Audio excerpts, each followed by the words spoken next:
Hello everyone, and welcome to tonight's presentation of OTF Connects. We're really excited to have Stephanie Ben and Mickey Renders with us tonight. Introduction to mindfulness, in particular for educators. So we are going to hand things over to Stephanie and Mickey, and they will guide us through tonight's presentation. And if any problems come up for anyone, let me know in the chat, and I will follow up with you as best I can. And please do enjoy this evening.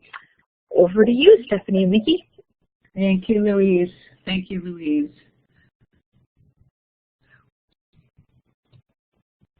The first thing, this is Mickey. The first thing that I'd like you to do is, we've all, I'm sure, had a very busy day, and just to take a minute to settle in. We're going to be talking about mindfulness, so it's nice to be mindful and just arrive. Letting go of the conversations that we've had earlier, or what we might be doing later on, or thinking about something else that's going on in the house, and just be here and let's just be together for this short time. So you might want to take a deep breath. Just let everything go.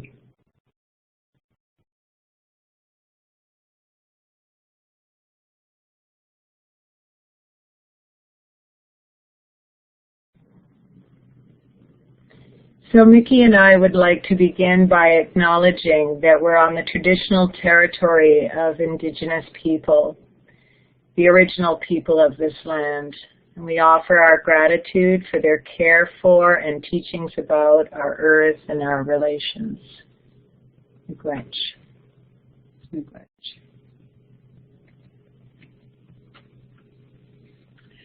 So I'm going to introduce myself first. This is Mickey speaking, and I'm a teacher, a visual art teacher at an alternative adult day school. So I teach students from 16 and up. My oldest student last year was 72, and I teach visual art.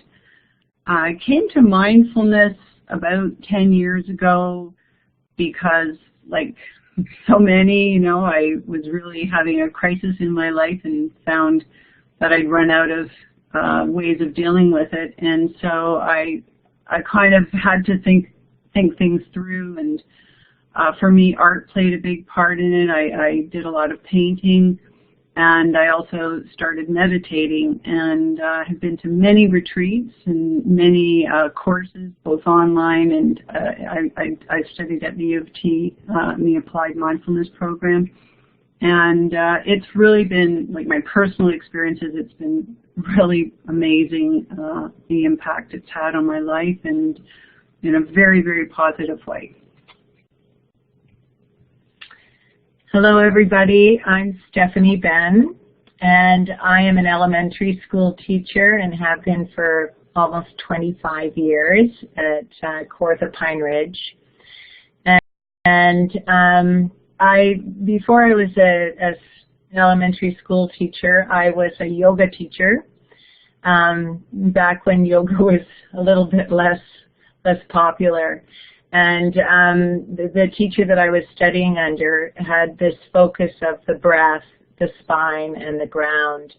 And so I had this connection already to using the breath as an anchor, to alleviate stress and that sort of thing, but became interested in it through the work of Zen master Thich Nhat Hanh, a Vietnamese Buddhist.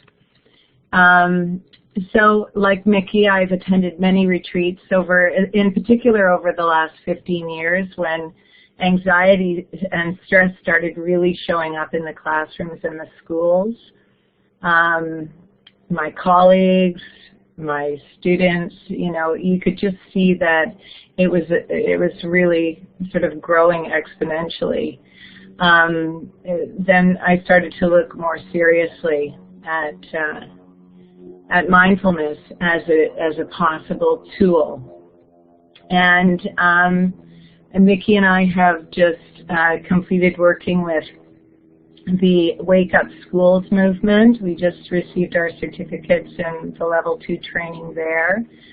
And I did some training with someone by the name of Dr. Chris Willard, who works with teens and children suffering with ADD and working with mindfulness as an intervention tool.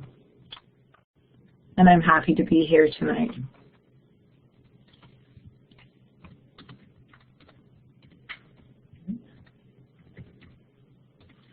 All right, just some questions on chat there. So yes, we did the Wake Up Schools program. It was the first year, last year, that they offered from Plum Village a program which was amazing, a really wonderful year-long program that we did mostly via Skype, although we did go to a retreat in down in New York. In New York, yes, yeah.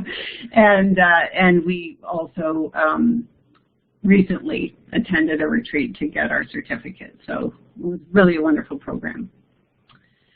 So what we would hope that you will take away from this workshop, we're focusing on our personal mindfulness practice, and as educators, that actually has a huge impact. So we're going to just introduce the concept of mindfulness and the power of intention as it applies to us personally. And then if you were interested, you could follow up with some more information about how to use it in your classroom. We'll also be introducing an experience, and we'll do some of the core practices with you. And so you get to try them out, and hopefully you'll understand the personal benefits of the practice from this presentation, and we provide resources at the end which will be posted online as well.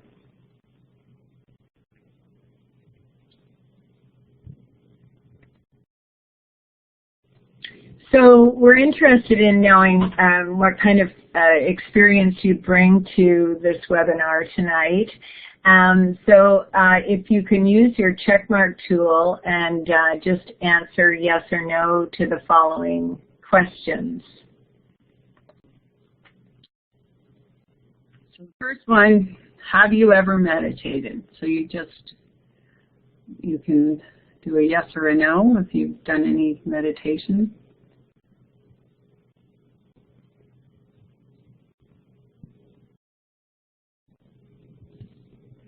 All right, still a few of you haven't responded. I don't know if you know where your checkmark tool is. I'll jump on and make sure everyone knows your name at the top of the participants list has 4 little boxes underneath, and the checkmark tool is the one on the far right. Looks like a little checkmark. You just click on it and you'll see green checkmark, red X as option.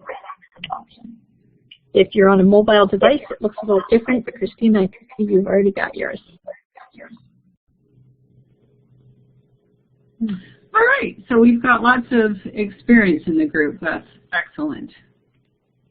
Have you ever participated in any kind of a relaxation program like yoga, Tai Chi, Qigong, anything like that?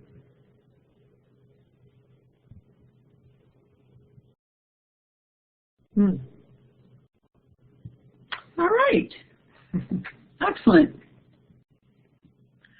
So this one is about, there's an 8-week program called a mindfulness-based stress reduction program that actually, as a teacher, some people have actually been able to follow that. It's usually covered by our benefits. So if you've had some more extensive experience on the 8-week, there's also MB, mindfulness-based cognitive therapy that's similar.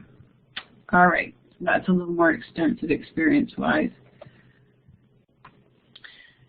Do you know any colleagues or students who are currently experiencing high levels of stress and anxiety?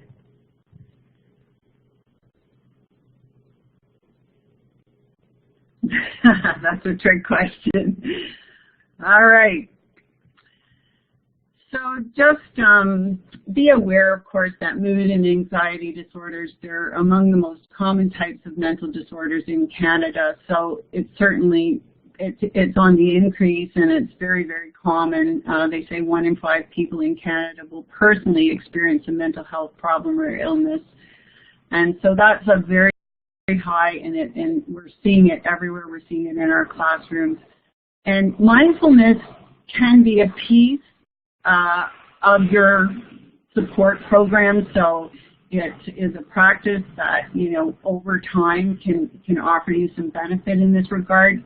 However, it wouldn't be, we don't recommend that you would just drop taking medications or finding other supports, because it does take time to gain the benefits from a mindfulness practice, but it does help. So the standard or medical definition of mindfulness is paying attention in a particular way, on purpose, in the present moment, and non-judgmentally. And the person who created that definition is John Kabat-Zinn, and he is the creator of the Stress Reduction Clinic and the Center for Mindfulness in Medicine, Healthcare and Society at the University of Massachusetts Medical School. And it's his work that sort of ushered in secular mindfulness. He used the core practices of mindfulness to help cancer patients cope with their illness. And that kind of unveiled the potential of mindfulness and opened it up in a global way.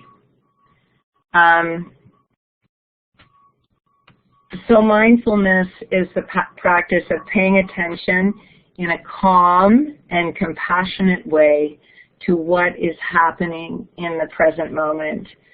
Just noticing without judgment to what is happening.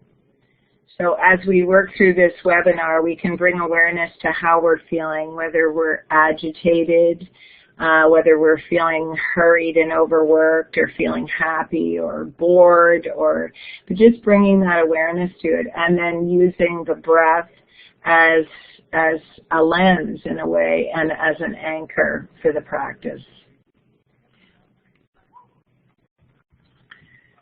So the interesting point about this simple statement is that this moment has never happened before.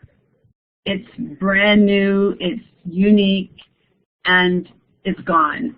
And that is how we're living. We're living in the present moment, and it's the only moment available to us.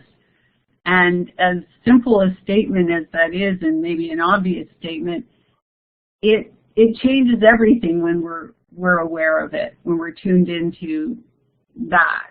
This is our life. This is it right now.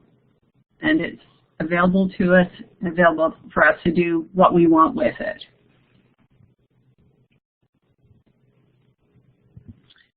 So we have a little video now that comes from, it's an app called Happify, and it is an app that actually people can subscribe to. I'm not sure how much it costs. We are suggesting at the end, there's some, in the resources section, some free apps. But it's a really delightful little video about how mindfulness could be a superpower. So Louise, if you can, there's a link in your chat, and if you can click on that, and we'll give you a few minutes to watch the video. And when you're back, if you could please indicate with a check mark that you've finished the video so that we know when to get started again. Thank you.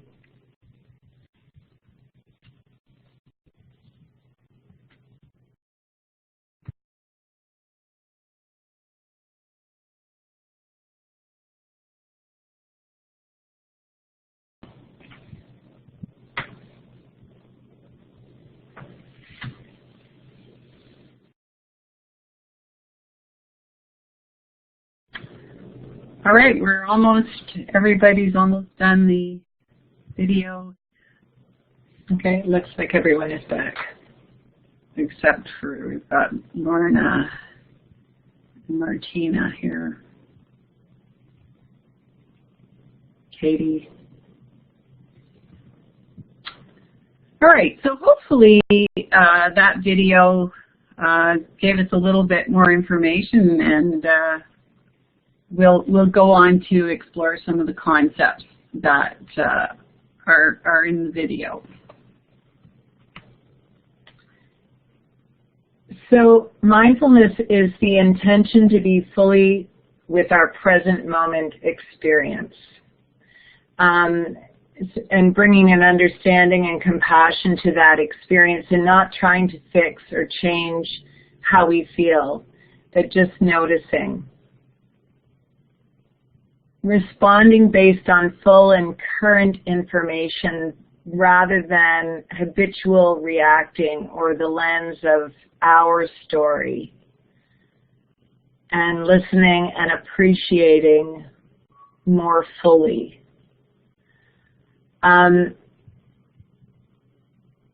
We may be under the impression that how can we possibly live in anything other than the present moment?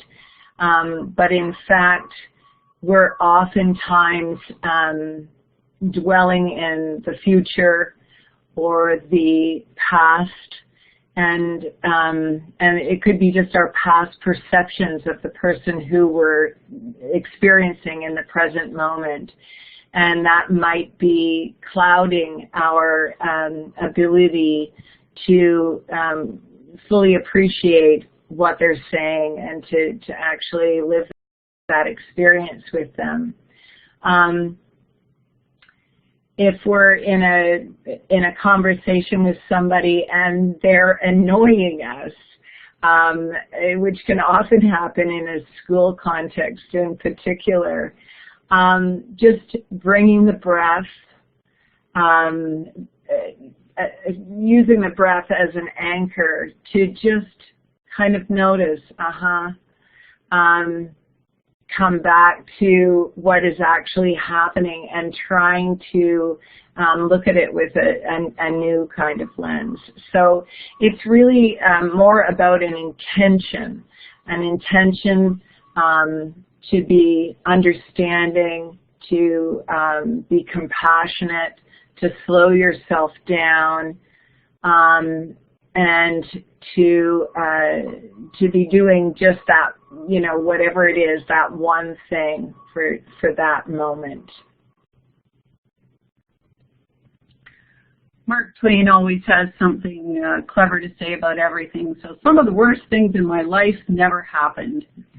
And I'm sure all of us have been in the experience where we're kind of predicting, oh my God, this is going to go wrong and this is going to happen, and we're kind of freaking out, even though it's just a thought. It's just a thought in our head. And if we're thinking about something that's really lovely and wonderful and all, cake and ice cream, we feel good. And if we're thinking about something that might happen that's bad, then we feel bad. And the thing is, both of those are just thoughts. They're not real. And yet our body starts responding to what we're thinking. And so this practice is a lot about sort of connecting our mind and our body, bringing our mind and our thoughts to the present moment so that we're actually seeing what is going on in the room that we are in. And we're responding to that. So like the people we are with, we're responding to them. We're not thinking about our next statement. We're not thinking about what we're going to make for dinner. We're actually with them and we're responding to them. So that would be a really big, good thing in your classrooms. It's good in all your relationships. And a lot of the time it's a lot less stressful because, we're going over scenarios in our head that are not real, and many of them are negative, unfortunately, or we're practicing worrying. And so we're getting all worked up over, over nothing. Sometimes over nothing. Sometimes over nothing. So there's something called a mindfulness cycle. And so when we sit down, when we start to do a simple meditation, which we might do for maybe 5 or 10 minutes when we first begin. We set our attention and our intention to pay attention to our breath. So we sit down and we might say, breathing in, I know I'm breathing in, breathing out, I know I'm breathing out, and we become aware of the breath as it moves in and out of the body.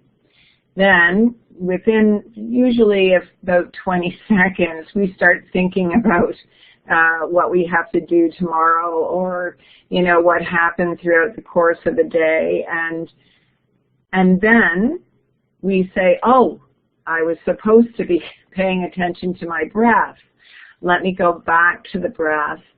And each time we do that, that is called a mindfulness cycle.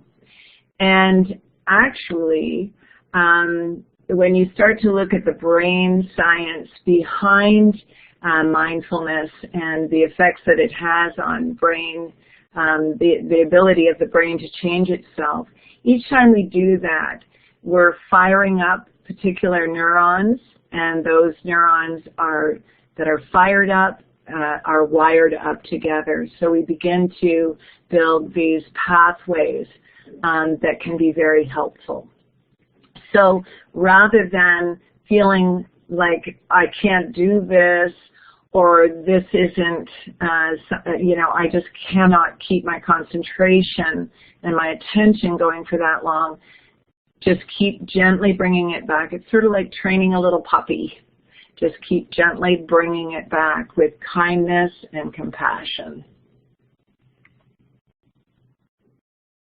So having said that, we're going to just do a very short meditation. So I'm not sure where all of you are, but if you can make yourself as comfortable as possible, just because of the way, you know, the anatomy, the way our bodies are built in terms of our breathing equipment, it's best to have as straight a posture as we can. I like to think of the front of the spine and lifting the front of the spine up to support an erect posture. If you're sitting on a cushion or you're sitting in a place where you can be cross-legged, by all means do that, but otherwise just come to the front of your seat and just place your feet flat on the floor, and just start to slowly just to look around your room and take in maybe 5 or 6 different things that you see, just taking note of that.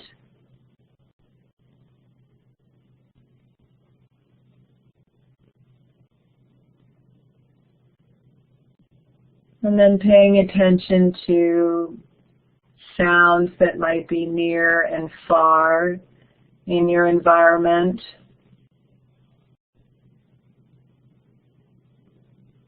Tuning into those for a moment.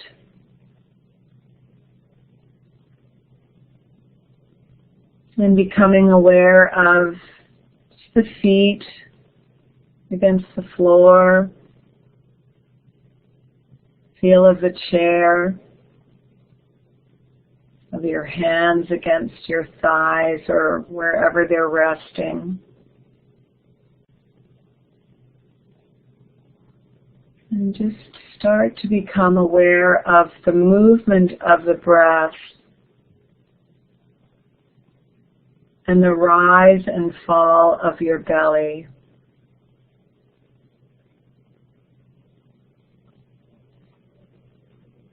Breathing in and breathing out. Breathing in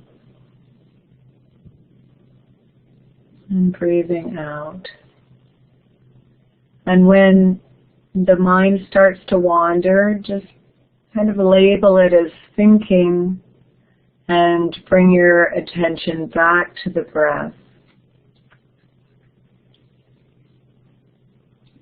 And just slowly closing your eyes, or just a soft downward gaze.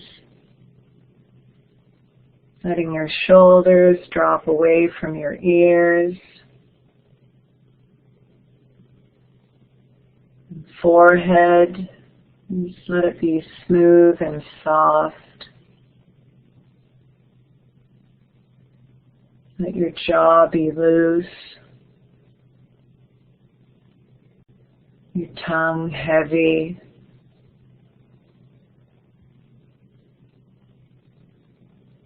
And trying to follow your in-breath all the way in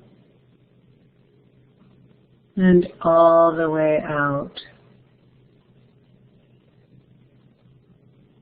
Don't try and change your breath, and don't try to force it to be slow if it's kind of jagged and jittery. Just pay attention to the way the body is moving with the breath.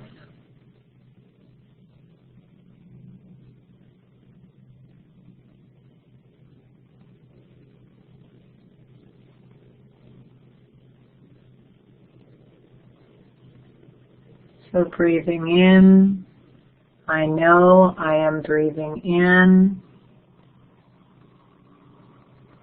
Breathing out, I know I am breathing out. In, out.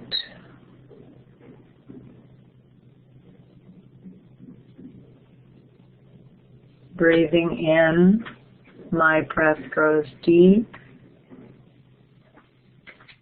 Breathing out, my breath goes slow. Deep,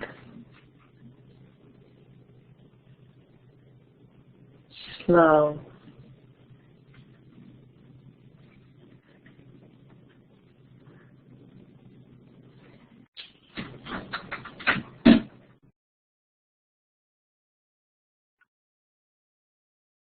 Breathing in, I feel calm. Breathing out, I feel ease.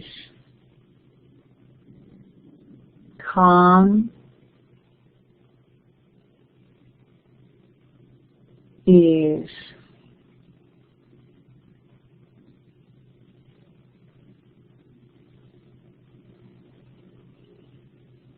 Breathing in, I dwell in the present moment. Breathing out, this is a wonderful moment. Present moment, wonderful moment. And while you've got your eyes closed and you're following your breath, I just want you to bring just a gentle smile to the lips, kind of crinkling up the edges of the eyes and imagining that you're seeing someone or something that just really brings a lot of happiness to you.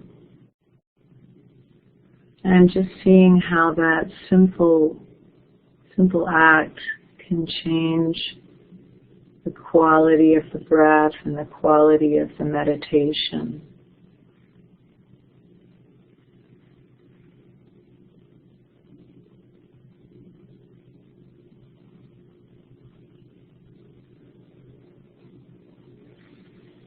And just slowly you're wiggling your toes, and just gently moving the neck side to side.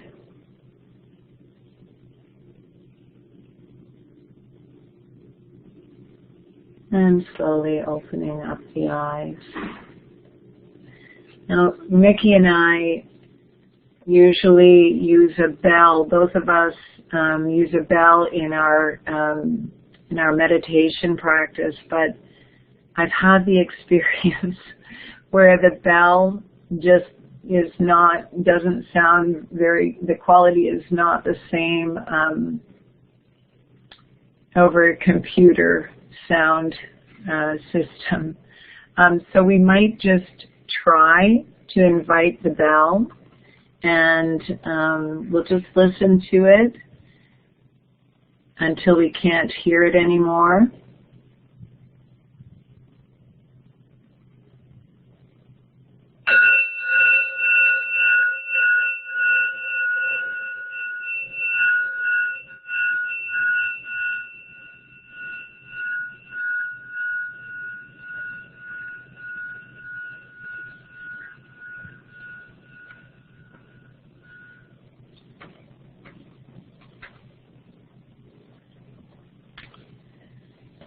So we'd just like to see how that felt for you. If you could just use your text tool now to offer one word, just any word that is an indication of how you felt or how that felt or how that was for you.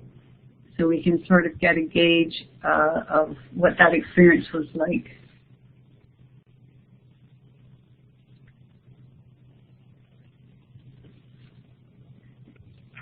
Hi guys, just a quick refresher. Your text tool is the fourth tool from the top of the tool strip at the side of your whiteboard, or you can use your chat.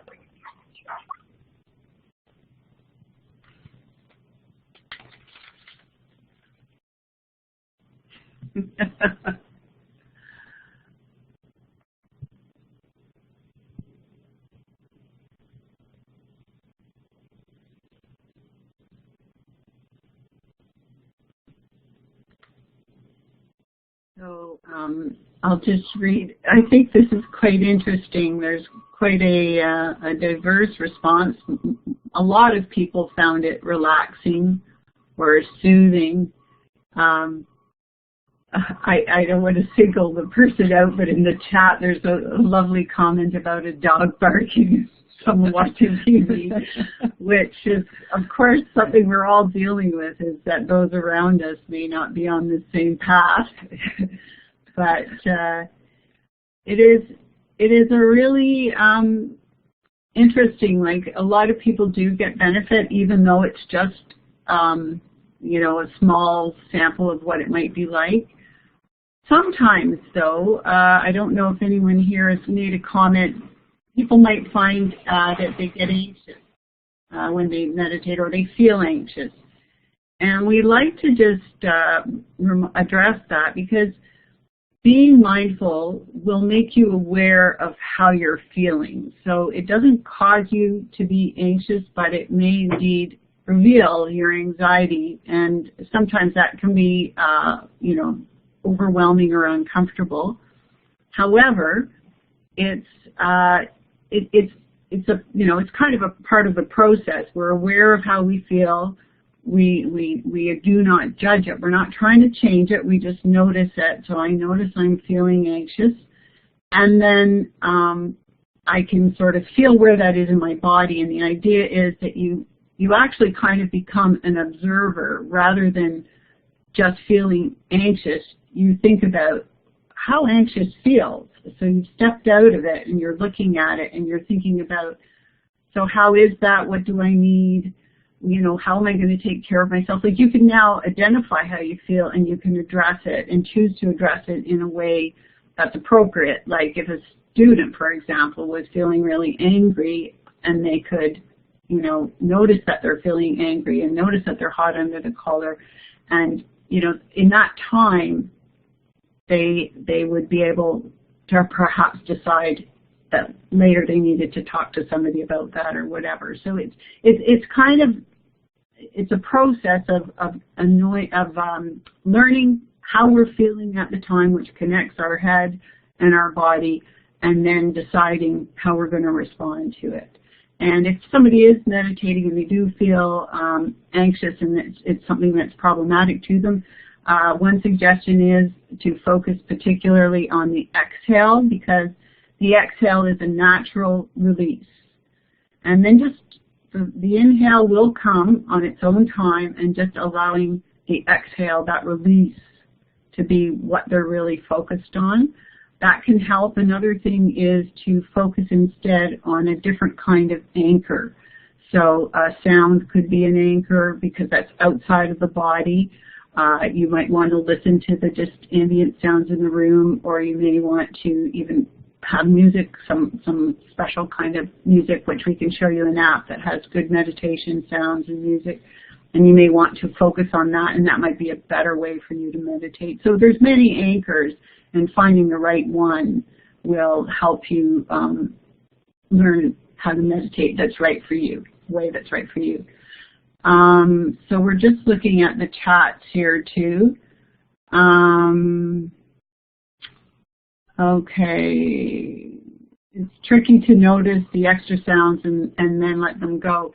And I struggled with that when I started. I mean, whether it's noticing that you're anxious and then getting more anxious, or listening to sounds and not letting them go, we call that attaching ourselves to things, and it's a very natural sort of obstacle to meditation. And in time and practice, we find it a little bit easier. Yeah. Mm-hmm. One of the things that is something to note about the practice is that it's really important to practice when you're feeling good, practicing on a daily basis, but not just trying to practice to calm yourself down out of a strong emotion. To realize that this is kind of building the capacity to go into a focused and concentrated kind of state that can be very, very calming, and can elucidate a lot of things that may be clouded by these strong emotions.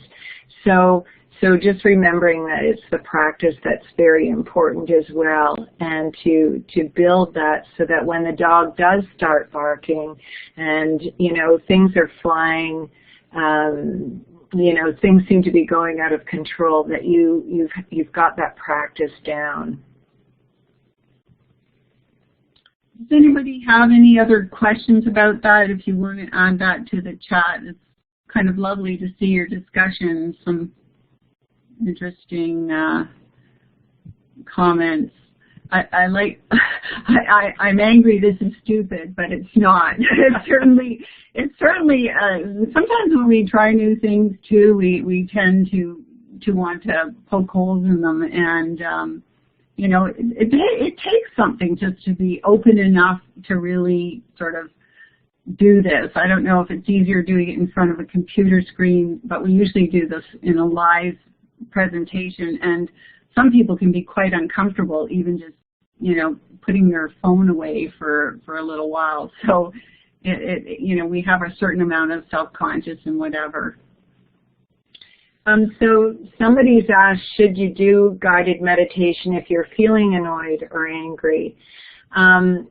So, like if a student is getting upset, would you encourage them to do mindfulness? Again, well, first of all, it's widely held opinion that we as educators, we should be the ones that have that personal practice first. And as we build that practice, we can begin to have, more confidence in initiating it with our students. I know that when I was not practicing on a regular basis, and I was trying to use it when I was feeling very upset or angry, it actually was something that brought me a lot of anxiety. My breath was jagged, and I was hyperventilating and holding my breath, and it was just not really great. But the more we practice, And the other thing about that is that we have to be careful we're not trying to get unupset. So there's no trying in this. We're just going to our breath and letting that be an anchor for us. And hopefully, as we pay attention to our breath, we start to notice that the feeling changes even just slightly. And that's going to be the practice that is going to allow you to weather the storm when a storm comes up. Mm-hmm. I think, well, just to reinforce this idea too, that like if the student was upset, you know, and they were familiar with it and you wanted to say, you know, let's take a few breaths, it's important that we don't give them the message that they shouldn't be upset or that we're trying to get them to stop being angry or whatever by breathing, because it's good that they know that they're angry, and it's good that it's not about changing it. That's really important. When they do learn how to connect with their anger and understand that they're angry, they can often tone it down through, you know, not to saying that the breathing doesn't help, but it's good that they know that they're angry, and we just don't want to give the wrong message on that one. Just a couple of quick comments. Somebody said, you know, they were thinking about, is there a script for this? Because they were realizing they were thinking about bringing it into the classroom rather than actually following their breath. But it was that awareness. In the moment that you realize that that's what you were thinking, you're thinking about your thinking, is the moment that you've done that cycle and you've come back to the breath. So that's really good. And then in terms of students finding it, you know, thinking it was stupid and that sort of thing, depending on the age of the students, I'm teaching grade 3 this year, and my students love to do meditation, and they love some of the practices that go along with it. And older students, they really connect to those videos. Yeah. Well, you've only seen one video so far, but there's some videos out there that older students can really connect to. And in general, we've found that students just really appreciate it if you say, you know, you don't have to follow your breath, or, you know, but just let's just feel what this silence and stillness can feel like, and usually they buy into it. Mm-hmm.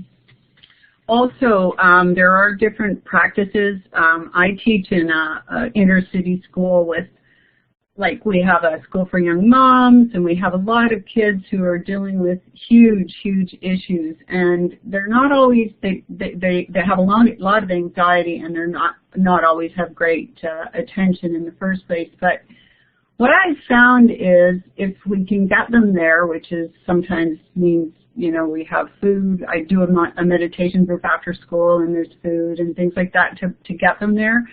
But they love doing a body scan, and I'll do a seated body scan with you in a minute. But they really enjoy that brief time to just relax and rest, and it's quite powerful. And somehow having the right kind of meditation or the right practice, and of course, you know, it's completely voluntary, so they buy into it because they've chosen to do it, and that's really important too. It, you know, we can't sort of force them to do it. I just wanted to respond to Louise was saying, you know, some students, meditation isn't going to be it's not going to be the right mindfulness activity for them. And you are absolutely right that meditation is just one of the core practices. So when you bring your attention and your awareness to, you know, and sort of this quiet attention to any activity that you're doing, then it's, you know, it's going to have that same kind of benefit. I don't know whether some of you are Louise, I think that you probably are referring to Stuart Shanker's work, the calm, I'm trying to think of what calm alert learning, and he's the self-reg kind of guru. His stuff connects to mindfulness for sure, and he actually found when working with a group of really troubled teen boys that knitting was the mindfulness activity that they really connected to. So certainly I would encourage everybody to find that. But before moving to a student focus, we need to really bring that compassionate awareness to ourselves as educators. We are under a lot of stress throughout the day. There are things coming at us, and we need to really be kind to ourselves and bring that awareness to us, and your classroom will definitely change. One of the grade 6 teacher at my school who was part of a pilot project last year, he said he just started to notice that he liked his kids better when he got to school, and they seemed like they were nicer suddenly. You know, that they weren't as unruly as he thought they were. So it was his attitude that also changed. And that's not to say that, you know, but there are two things going on. There's the students and there's our own response and stressors. Yeah. Oh, okay. So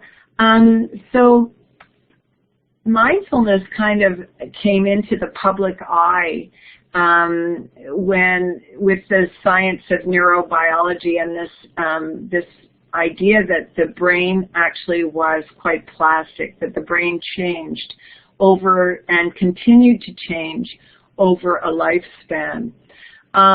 There is, and Louise, maybe you can make note of this, there is a really excellent source of information on brain plasticity and mindfulness, and that's Dr. Dan Siegel, and he is an interpersonal neurobiologist, and so what they started to notice with when they started to do more and more research into the brain and how the brain was responding to certain things, and looking into looking at the brains with functional MRIs of people that had attention deficit disorder, for instance, or who were under stress, they started to notice these kind of three major parts of the brain were at work. The stem brain, which is the oldest part of the brain, which is kind of always doing its work, and with digestion and sleeping and all of that sort of thing. And then the limbic part of the brain, which is the part of the brain with this very small structure known as the amygdala, and the amygdala is sort of our the survival part of our brain. It's the fight, flight, or freeze reflexes that we can often feel. And then he looked at the frontal cortex, the prefrontal cortex in particular, which was this part of the brain that was really related to compassion, empathy, to better relationships, to executive functioning, that sort of thing, the ability to think things through and in a kind of not just rational, but in a truly responsive way. And they started to look at the brains of Buddhist monks first, and people who had been meditating over a long period of time, and noticed that when they were meditating, that there was that part of the prefrontal brain was really kind of firing up. And that in people who had been meditating for a long period of time, the amygdala had actually kind of shrunken down. So they started to find that all of these different things were going on in the brain, and that meditation was something that could take us out of that that stressful part of the brain reaction to stress, and into a kind of more logical and thoughtful part of our brain. Yeah. And so I think we have a little video that... Yeah.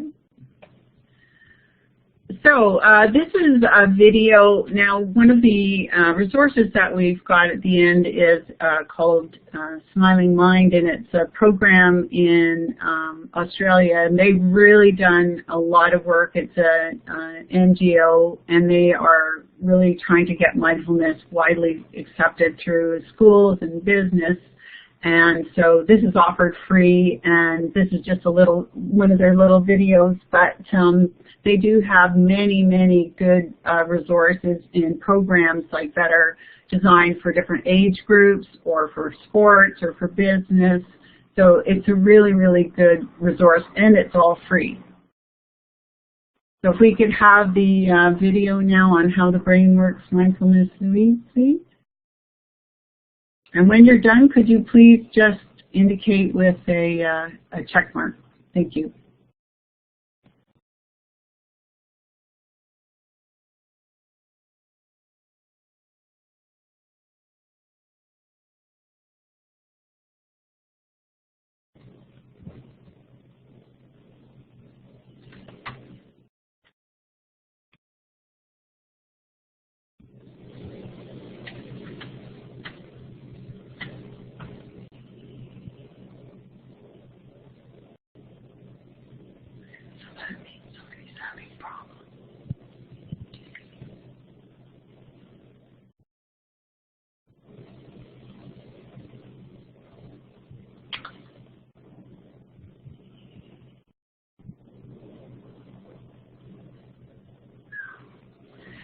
I wonder, Mind the Bump is not, I don't know if you got the wrong video there.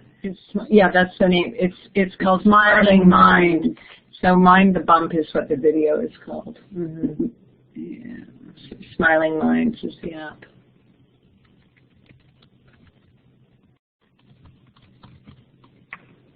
Smiling, sorry, spelled wrong. Okay, so just to review then, sort of one of the key ideas about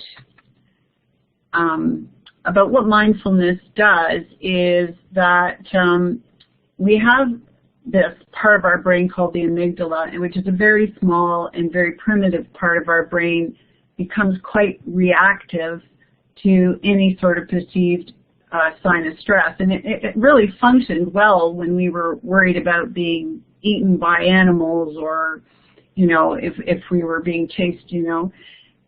Today, most of our threats are basically on paper, and they're, as mentioned before, they're just kind of like our ideas that are not really things that we need to respond to by freezing or running. And so it's not really a very effective response. And the interesting part is that the amygdala sort of hijacks the brain, and a rational brain is not able to respond.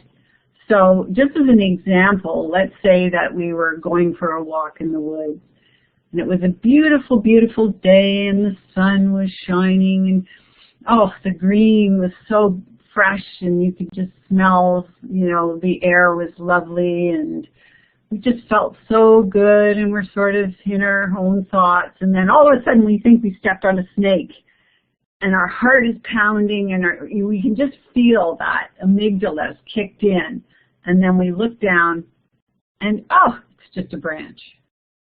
And everything just calms right down when we sort of have that opportunity to take in the information with some clarity. And that's what we want to do with mindfulness. We practice sort of taking in information that's accurate, and as the more we do that, we actually develop a stronger path around the amygdala so that it's not hijacking our brain, and we can then respond to things more with full information in a better way. So it's really drawing on our own inner wisdom, and what they've seen is this part of the brain actually thickens. So there's a change in the structure of the brain through this practice of doing that cycle where we get lost, we think of an anchor, then we get lost in thoughts, and then we recognize that we're lost in thoughts and we return back to our anchor. And that is the practice. That's what actually strengthens the part of our brain so we can use our rational brain.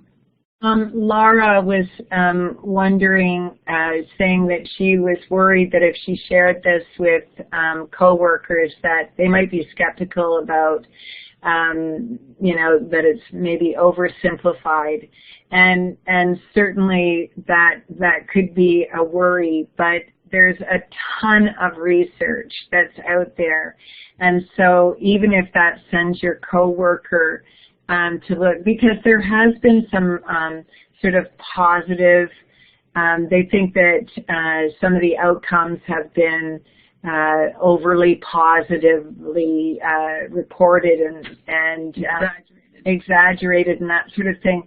But it's something that is a really neat little podcast that you might all want to tune into. If you've ever listened to Bob McDonald's show Quirks and Quarks on CBC, he does a show on mindfulness, and he agrees to go through a 10-day a 10-day sort of little experiment with mindfulness himself. So they hook him up to these functional MRIs, and they have a look at his brain scan, and he agrees to meditate for 10 minutes, over the course of 10 days. And he actually can't even do that. He only goes for 8 days. But they look at his brain scan after the 8 days, and it has changed.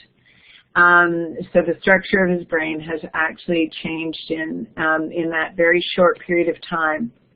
And that show really looks at the science of the brain science of mindfulness. So I highly recommend it for anybody who, might want to get more in-depth information on brain plasticity and mindfulness. So basically, the research, although it is new, there is substantial research being done, and it's one of the most exponentially growing areas of research. So, that has its positives and its negatives. We're hearing the word mindfulness mentioned in so many things that it's becoming ubiquitous, and some people think they know what it means, and of course they may be inaccurate. And I've even heard the term mindfulness because, of course, everybody's out to make a buck. But if you have, if you're looking for science-based data, it is there, and it's quite striking. And we are going to go over. We have a short video from Scientific American that shows some of the benefits, and but there are many, and it is a very growing body of research. And so what basically it's showing is that practicing mindfulness can benefit both the psychological and physical health.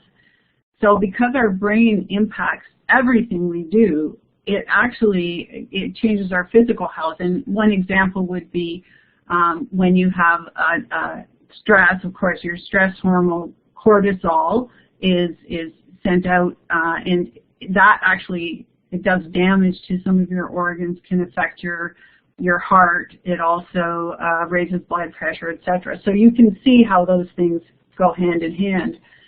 So the brain imaging studies that Stephanie talked about show how it actually reliably and profoundly alters the structure of the brain, and so they're determining through functional MRIs how that is what is affecting the structure of the brain, and what part of the brain is how that's impacting the quality of our both thought and feelings. And then there's a wide range of health problems that it's being used to address in the areas of addiction in particular, in sort of any sort of compulsive activities. It's pretty well considered the standard, and it may also decrease the risk factor and help protective factor. So obviously, you know, the younger you start, the better it is, and that includes Alzheimer's. So it does seem to slow the onset of Alzheimer's. So there's many, many positive benefits. So this is John Kabat-Zinn, who we mentioned before, who was sort of the founder of the secular mindfulness movement, and he's getting his brain all wired up so he could see what's happening. And we have a video here, Louise, the one from Scientific American, and again, could you just give us a heads up when you're finished watching the video? Whoops. Before I drop that in there, Stephanie and Mickey, I'm wondering how we're doing for time, and if you have any suggestions or start thinking a little bit about that, because I know that there's a lot more that you'd like to share. Okay, thank you. We'll keep an eye on that.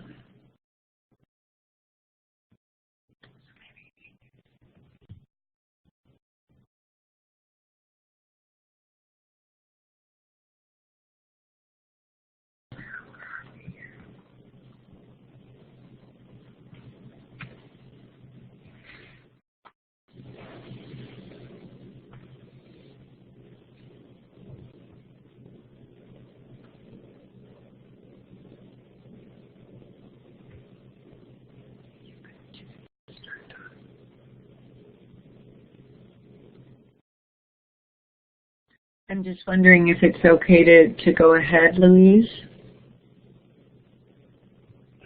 Go ahead. Those of you that may have still been watching the video, but I don't think so, the link will certainly be available for you to watch again later. Yeah. So we've just kind of talked about what we can talk about in this and what we can leave for people to just see online. So another one of the core practices that we just like to touch on very quickly, and there is a video called The Two Wolves that Louise will have posted on there for you to look at later, but it introduces this concept of what we call watering the seeds. So all of us have the capacity within us to do great good and great harm. And you know, so we can look at the fact that we've got these, we can call them seeds, seeds of joy, seeds of happiness, seeds of generosity, compassion, and then we've got these seeds of jealousy and anger and you know, just frustration and jealousy, anyway, envy.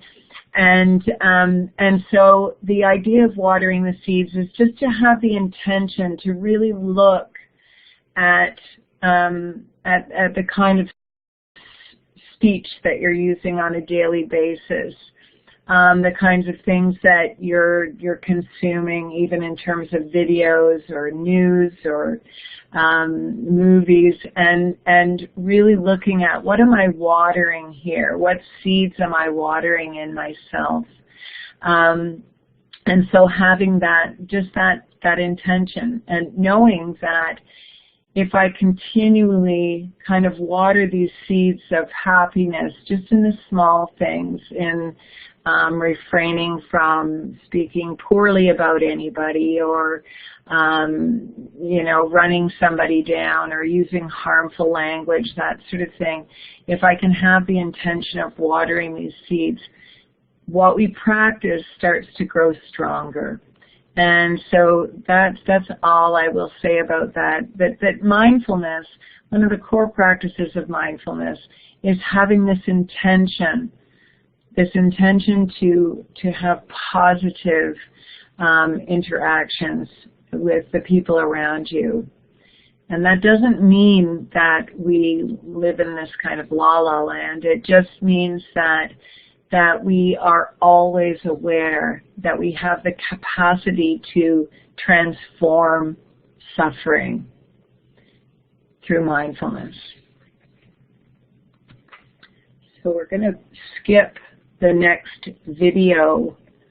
And so that is a Sharon Salzberg video, and Louise gave the link, and we're going to go ahead.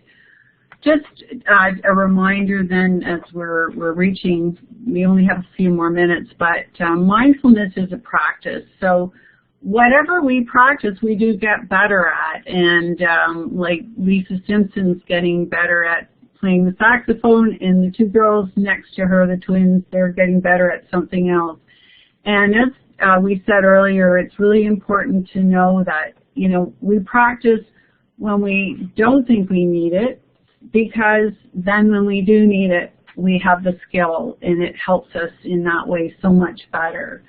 So just even a small amount, like we don't have to do, you know, a lot of work. Sometimes just stopping and breathing in your day might indeed help you settle yourself and just get in touch with the moment. Just that conscious effort of taking one deep inhale and deep exhale can shift things for you. And if that's all you can do, that is a practice, and that will help you. And, you know, as you become sort of more skillful at that and see the benefits, it might extend to, you know, getting up in the morning and spending, you know, 5 minutes a day or maybe before you go to bed. So it can happen like that.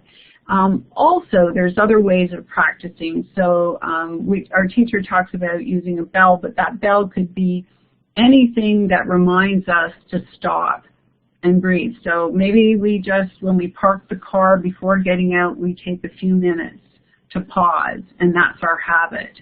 Or maybe when we reach out to grab a doorknob, before we do that, we stop for a minute and pause. And that also is a mindful practice. Or it could be doing the dishes very mindfully, noticing the temperature of the water, the feel of the soap, you know, the dishes, the surface, what they look like, what the smells are. And being aware that we're aware is what makes it mindful. So it's a conscious decision. It's a conscious choice to stop and just connect with the moment. And that is a practice of mindfulness.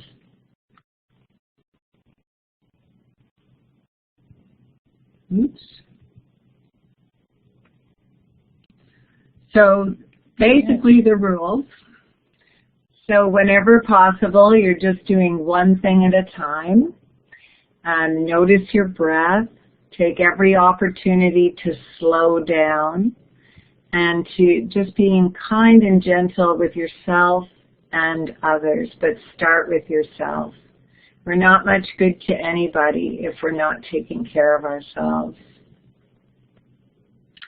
So this is our last video, and it's Dan Harris. Now, he was an ABC News anchor.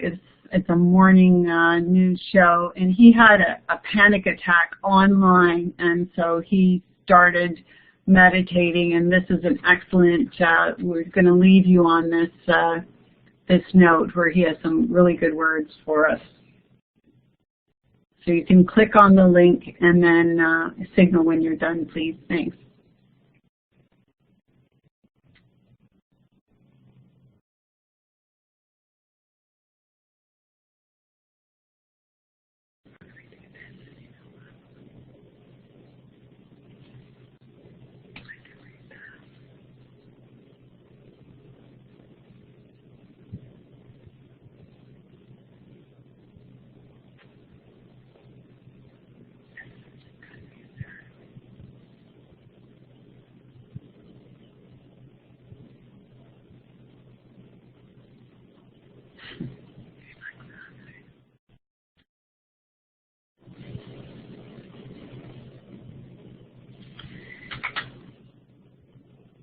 So these are some simple suggestions, just things you might be able to consider putting into your life. And as we said, intention really counts for something. So even though we may not reach, it's like the North Star, we're just aiming, reminding ourselves where we're going when we look up the North Star, and we're not always we're not expecting to get there. So these are little things that can help de-stress your day, slow you down, and bring you closer to the moment as it is.